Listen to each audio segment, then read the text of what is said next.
Pemirsa, tingginya konsumsi minyak dalam negeri membuat Indonesia diprediksi akan menjadi negara importir minyak terbesar di dunia pada tahun 2018.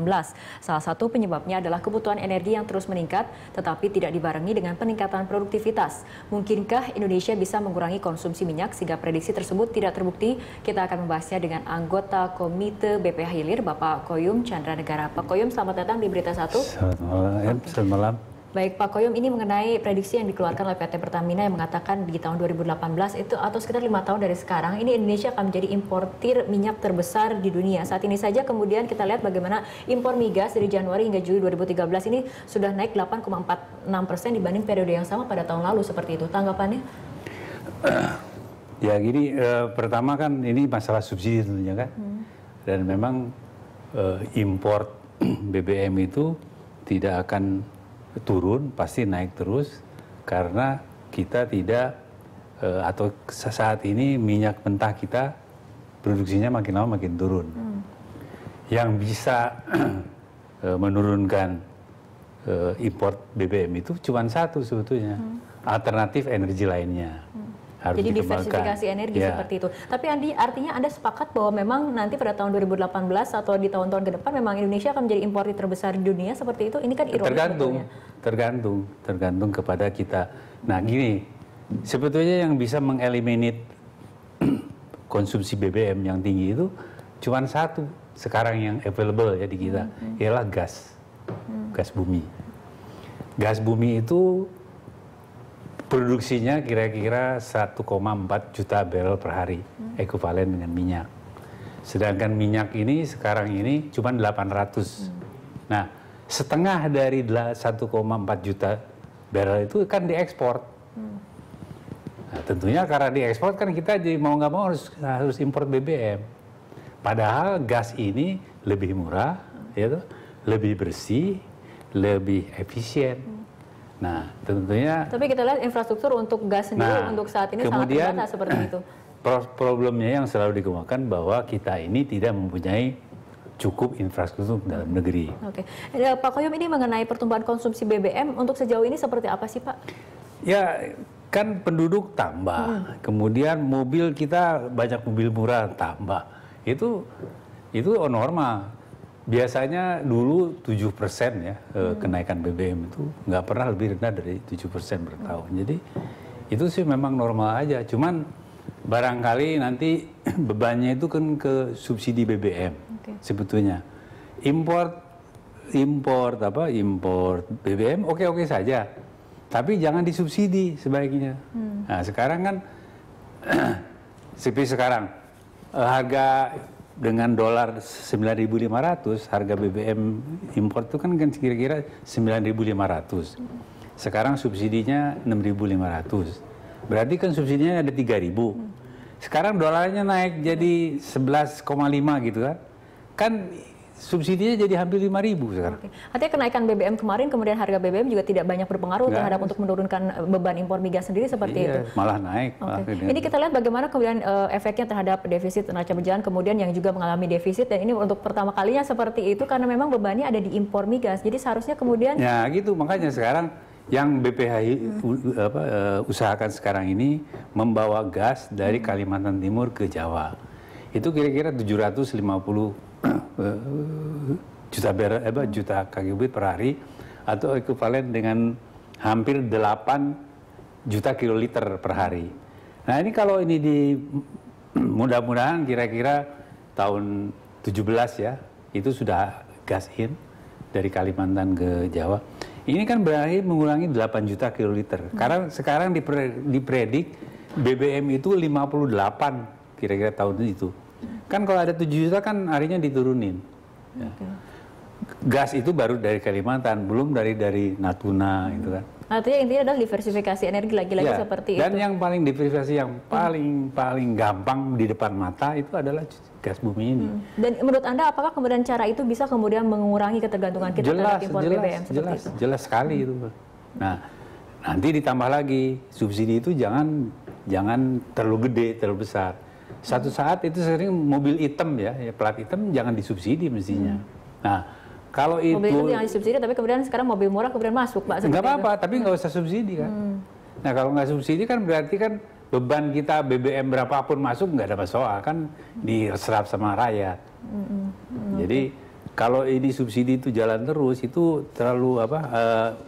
Subsidi itu kan mendorong penyelewengan, gitu. Kan karena harga perbedaan harga pasar sama harga subsidi. Oke, kita lihat Pak dari stok BBM-nya sendiri, kalau kita bandingkan seperti di Singapura stok BBM ini bisa mencapai 120 hari, di Jepang stok BBM bisa mencukupi kebutuhan dalam negerinya sendiri 107 hari. Kalau di Indonesia berapa hari sih Pak? Kalau nggak salah 23 hari. Hanya 23 hari seperti itu. Ya kan itu berat, subsidinya aja udah berat. Beli BBM itu. Kebijakan ini akan menurunkan impor migas secara signifikan. Yang ketiga, menetapkan pengenaan pajak barang mewah yang berasal dari impor seperti mobil, CBU, branded product yang sekarang berkisar sudah 75% akan menjadi 125 sampai 150%. Ya, tadi Pak Koyum merupakan pernyataan dari Menko Perekonomian Hatta Rajasa, terutama mengenai 4 paket kebijakan ekonomi, salah satunya memang ada mengenai pengurangan impor migas seperti itu. Sejauh ini kemudian Anda melihat efektivitasnya seperti apa? Bagaimana kemudian tindak lanjut dari 4 paket kebijakan ini ataupun salah satu paket kebijakannya? Ya, tentu itu kan dibicarakan kan dari dulu, bukan hanya sehari 2 hari. Sudah 10 tahun, 15 tahun. Ada efektifnya atau bagaimana? Nah ini kebijakan pemerintah tuh kadang-kadang tidak firm. Seperti begini, sekarang tahun 2011, tahun 2010, 10, 11, 12 sudah banyak LNG itu expire, sudah habis masa kontraknya. Harusnya kan nggak usah diperpanjang. Pasti kalau memperpanjang kan berarti rugi kita nih. Kan harus jual murah, beli mahal, kan rugi pasti negara ini kan. Tapi kenapa diperpanjang terus? Artinya kemudian pernyataan-pernyataan ataupun kebijakan pemerintah ini seolah hanya sekedar wacana, tidak ada kemudian implementasinya seperti itu, Pak Koyum? Saya nggak berani bilang kalau tapi wacana ini gas supaya tidak diimpor kan sudah 15 tahun yang lalu. Begitu, oke. Tapi kita ketahui bagaimana sampai saat ini ketika impor migas masih sangat tinggi seperti itu. Sekarang ini yang sedang dilakukan, yang mudah-mudahan berhasil adalah membawa gas dari Kalimantan ke Jawa yang tadi saya katakan. Kalau itu aja sudah banyak menolong. Banyak menolong industri, banyak menolong impor, banyak. Tapi sejauh ini bagaimana kemudian dorongan dari pemerintah sendiri untuk mewujudkan adanya diversifikasi energi terutama untuk gas? Ya ini terutama sekarang didukung oleh Pak Menterinya ya, Menteri ISDM Rejo Wacik dan juga Wamennya. Jadi sangat mendorong untuk memasok suplai gas, artinya gas yang ada sekarang ini semuanya untuk dalam negeri. Dan dalam negeri juga sanggup membeli sesuai dengan harga ke pasar. Gitu. Jika kemudian dikalkulasikan seberapa besar penghematan untuk menurunkan impor migas sendiri jika kita kemudian fokus pada gas bumi itu? Ya, sekarang kan tahap, kalau semuanya berarti tidak ada impor lagi. Ini yang sekarang ada di depan mata saja yang bisa selesai tahun 2016. Itu bawa gas dari Kalimantan sebesar 750 juta kW per hari dan itu sudah belum dialokasikan kemana-mana. Nah ini dialokasi untuk dalam negeri.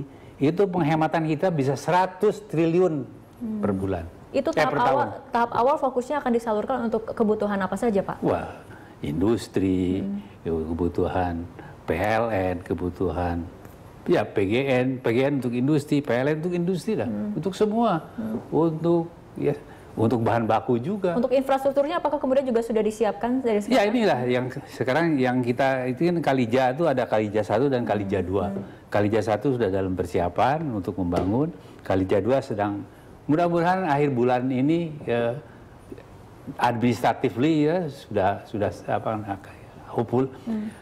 Berharap akan sudah selesai akhir bulan ini. Untuk energi alternatif berikutnya ataupun yang lain seperti adanya biodiesel seperti itu bagaimana? Ya kan karena ada subsidi gitu. Jadi semuanya itu jadi macet. Kan sekarang 6.500 masih belum bisa mengembangkan energi umpamanya biodiesel atau energi matahari, energi banyak sekali kalau ini masih subsidi. Artinya perkembangan dari energi alternatif sendiri masih terhambat seperti itu. Karena ada padahal kita subsidinya. potensinya sangat tinggi. Ya, angin, apa. Kita kan 24 jam matahari ada, bukan 12 jam paling ada matahari kan. Nah, jadi komitmen pemerintah sendiri untuk mengembangkan energi alternatif seperti apa? Ada kemauan, tapi kalau hanya kemauan, tapi tanpa ada langkah konkretnya seperti itu. Sekarang harga gas itu dibatasi namanya 3.100 per liter untuk BBG, untuk mobil. Yang nggak akan jalan. Karena itu kalau itu yang membangun itu harus negara. Negara kan APBN. Harganya 3.100. Kalau mau maju SBBG supaya semua kendaraan beli yang murah, ya harganya jangan dibatasi. Pemirsa, Indonesia berpotensi menjadi negara pengimpor minyak terbesar pada tahun 2018 mendatang. Lalu seperti apa solusi untuk mengurangi impor yang kian membesar ini? Kita akan berbincang dengan dosen geoekonomi Bapak Dirgo Purgo. Pak Dirgo, terima kasih telah hadir bersama kami di Studio Berita 1. Pak Dirgo, ini mengenai prediksi BPS dan Pertamina yang mengatakan Indonesia akan menjadi negara pengimpor minyak terbesar di dunia. Ini dalam kurun waktu tidak lama, Pak, 5 hingga 7 tahun mendatang, seperti itu. Tanggapannya? Begini, kalau saya boleh sedikit agak pandangan lain. Kalau dibilang 2018, mungkin kita bisa bilang net energy importer. Jadi sebenarnya Indonesia masuk net oil importer itu sejak 2004. Tapi ini yang terbesar nantinya di dunia terbesar 2018, dari mana? Seperti itu. Nah, gimana kita mau nandingin konsumsi kita ini baru 2,7. 2,7 itu barrel per hari ya, terdiri atas dari 40% dihasilkan dari dalam negeri sendiri, 60% itu import.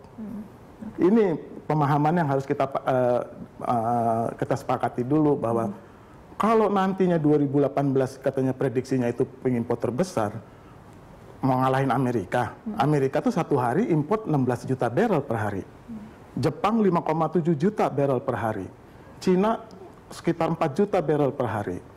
Jadi sementara kita konsumsinya aja baru sekitar 2,7-2,8 juta barrel per hari. Artinya kemudian yang harusnya menjadi fokus bagaimana kemudian kondisi di Indonesia sendiri sudah memprihatinkan dan kemudian harus meningkatkan kewaspadaan untuk pemerintah sendiri bagaimana mensiasati hal ini, seperti itu.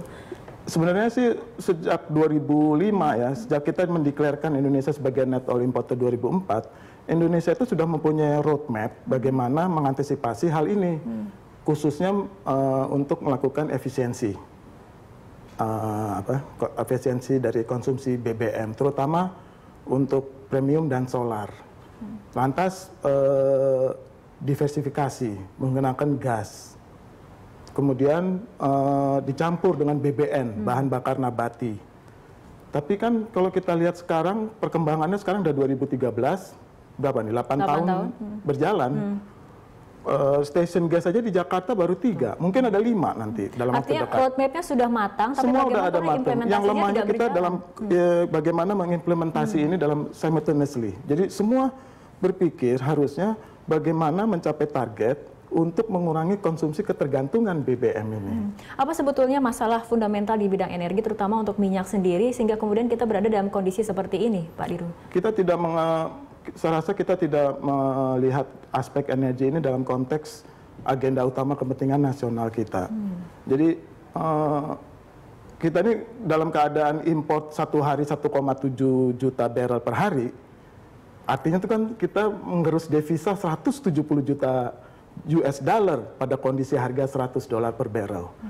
Kalau kita semua nih aware, tentunya akan ada melakukan atau pencanangan gerakan efisiensi, penggunaan efisiensi. Nomor satu yang paling bisa dilakukan oleh semua kalangan lapisan masyarakat, yaitu mengurangi, redusir penggunaan dari BBM. Itu nomor satu yang paling bisa dilakukan. Kedua, mensubstitusi. Bagaimana mengimplementasikan program dengan penggunaan gas. Waktu zaman Orde Baru, itu di Jakarta aja ada 47 stasiun gas. Semua taksi hampir dikatakan pakai konverter menggunakan gas. Oke, tadi dikatakan oleh Pak Koyum Candanegara dari anggota Komite BPH dikatakan memang ini penggunaan gas akan semakin diintensifkan. Pemirsa, dialog kembali kami lanjutkan. Pak Dirgo, Anda bagaimana kemudian melihat situasi saat ini mengenai kapasitas produksi nasional, kebutuhan dalam negeri dan juga impor? Jadi kalau melihat komposisinya, kapasitas produksi nasional kita sekarang sekitar 840.000 barrel per hari. importnya itu sekitar 1,7. Itu kombinasi antara crude oil dan BBM.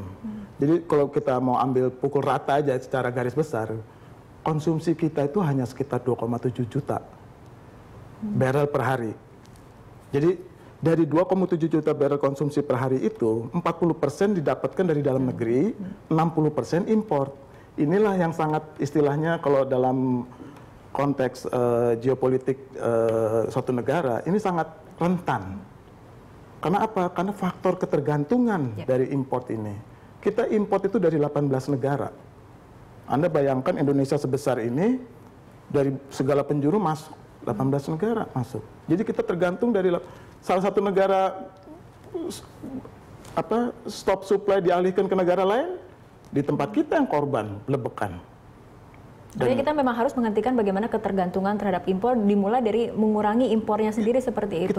Kita sulit sekarang untuk mengurangi, karena kita udah nggak mungkin lagi mengurangi. Apakah tidak ada kemudian solusi lain seperti gas, penggunaan energi alternatif? Ya, satu-satunya cuman bagaimana kita mengupayakan semaksimal mungkin mengurangi konsumsinya dulu.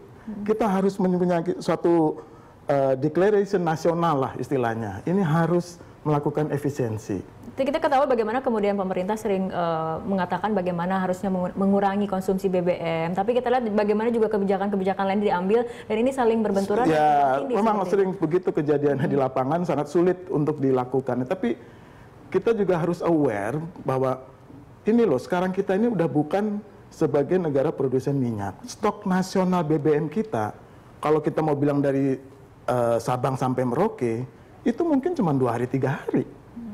Jabotabek mungkin 13 hari. Stok nasional ya kita bilang. Stok nasional itu artinya dari Sabang sampai Merauke. Nah, kalau kita bandingkan dengan negara lain misalnya, mereka mempunyai stok yang tinggi. Kenapa? Karena mereka kan punya musim dingin. Itu kan kita kan nggak punya. Seharusnya kita mempunyai strategi lebih matang ya dibandingkan mereka. Oke, lagi-lagi pada grand strategi yang diberikan oleh pemerintah. Ya. Oke, bagaimana kemudian ada yang mengatakan mengenai kilang, pembangunan kilang sendiri. Menurut Anda bagaimana urgensinya pembangunan kilang dengan kemudian kebutuhan dalam negeri, lifting minyak atau seperti itu bagaimana Pak? Kilang seharusnya memang kita ya mungkin sudah agak telat ya. Seharusnya kita sudah bangun 3 atau 4 kilang di Indonesia. Waktu zaman Orde Baru itu ada satu grand design perencanaan 4 pembangunan kilang Eksor 1 sampai Eksor 4. Eksor 1 itu diawali dengan yang sekarang namanya kilang Balongan. Nah, dulu itu mengantisipasi bagaimana kebutuhan BBM untuk dalam negeri dan juga untuk diekspor. Makanya namanya Eksor 1, Eksor 2, export oriented. Dan kebutuhan crude oilnya itu diperoleh dari dalam negeri. Nah, sekarang kalau kita mau bangun kilang, pertanyaan yang sangat mendasar, dari mana crude oilnya? Itu harus minimal kita mendapat 15 tahun supply. Kalau kapasitas crude oil, kapasitas refinery-nya itu sekitar 300.000, 500.000 barrel per hari, pada saat yang bersamaan kita harus mendapat garansi supply dari suatu negara yang bisa mensuplai 300.000 barrel per hari. Artinya untuk pembangunan kilang sendiri ini adalah untuk tujuannya yang sifatnya long term seperti itu jika memang akan dibangun karena membutuhkan waktu tadi katakan belasan tahun. Artinya untuk jangka pendeknya sendiri Pak, ini bagaimana?